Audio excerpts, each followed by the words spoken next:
வணக்கம் மிதுன ராசி அன்பர்களே.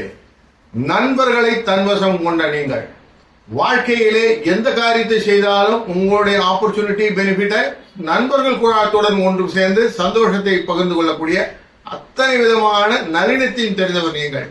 அது மட்டுமல்ல, செய்யக்கூடிய காரியத்தை நான் நிரந்தரமா செய்வேன், அவங்க சொன்னாங்கன்னு மாத்திக்கணும்னா நான் மாத்திக்கிறது தயார் அப்படின்னு மாற்றத்தை மனதார ஏற்றுக்கொள்ளக்கூடிய தன்மை கொண்டவர் நீங்கள். அதனாலே வாழ்க்கையிலே எல்லா நெளிவு சுழுவியும் அழகா ஹேண்டில் பண்ணிடுறீங்க. அது மட்டும் இல்ல, உங்களோட தன்மையே எல்லாருடைய பிளெக்சிபிளா இருக்கணும் அப்படிங்கிற தன்மையோட இருக்கிறதுனால தான் உங்கள்கிட்ட எல்லாரும் நட்பு பாராட்டி உங்களோட இணைந்து இருக்கிறார்கள் என்ற சூட்சமத்தை புரிந்து கொண்டிருக்கிற உண்மையான மிதுன ராசி நண்பர்கள் நீங்கள். 2 பேர் போட்டிருப்பான் ஜெமினில, அதாவது கூட்டு அப்படிங்கிறது தான் அவங்களுடைய ஃபர்ஸ்ட் பெனிஃபிட். அதை அழகா மெயின்டைன் பண்ணிட்டு இருக்கீங்க.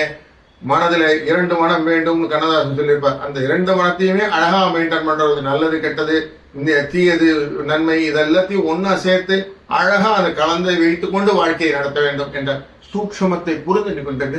அதனாலே 2ஆம் இடம் அப்படிங்கிற இடத்துல தனம் வாக்கு பணம் அப்படிங்கிற விஷயத்துல செவ்வாய் அமர்ந்திருக்கக்கூடிய சூழ்நிலையிலே சந்திரன் இந்த வாரத்திலே அவரோடு சேர்ந்து மங்கள யோகத்தை உண்டாக்கிறார்.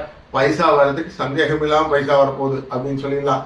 ஏன்னா 11 லாபஸ்தானத்துக்கான 2 உட்கார்ந்துட்டு 2 கூறியவர் 2லே அமர்ந்தால் பைசா வரும் தான் ரூல் இருக்கு. அதனால பைசா வரக்கூடிய நல்ல வாரம் இது. 3ஆம் இடத்துக்காரனும் முயற்சிக்காரனும் லாபத்தில் உட்கார்ந்து இருக்கிறார். அதனால பைசாக்கு குறைவே இல்லை அப்படின்னு எடுத்துக்கலாம். 4ல் இருக்கக்கூடியவர் மட்டும்தான் கொஞ்சம் கேது. உங்களுக்கு வண்டி வாகன விஷயங்கள் எல்லாம் சில செலவுகளை வைப்பார். மனைகளிலே ஒரு ரெனோவேஷன் அப்படிங்கிற விஷயங்கள் எல்லாம் நடத்துவார். இது மட்டும் கொஞ்சம் அட்டன் பண்ணிட்டீங்கன்னா போதும். 10ஆம் இடம் அப்படிங்கிற தொழில் ஸ்தானத்தில் இருக்கக்கூடியவர் எல்லாமே நல்ல விவசாயி. அதுல புதன் வக்கரத்தை நிவர்த்தி ஆயிடுறார் உங்களுடைய ராசிநாதர்.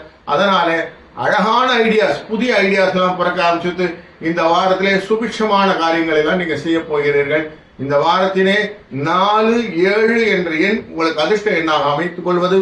அதே போல நீங்கள் அருகிலே இருக்கக்கூடிய ஆஞ்சநேயர் கோயிலுக்கு சென்று ஆஞ்சநேயர் வழிபாடு செய்யும் போதும் உங்களுக்கு வாழ்க்கையிலே சுபிட்சமான நல்ல பலன்களை, வாழ்க்கையின் முன்னேற்றத்தை எதிர்நோக்கி செல்லக்கூடிய காலகட்டமாக இந்த வாரத்தை அமைத்துக் கொள்ளலாம்.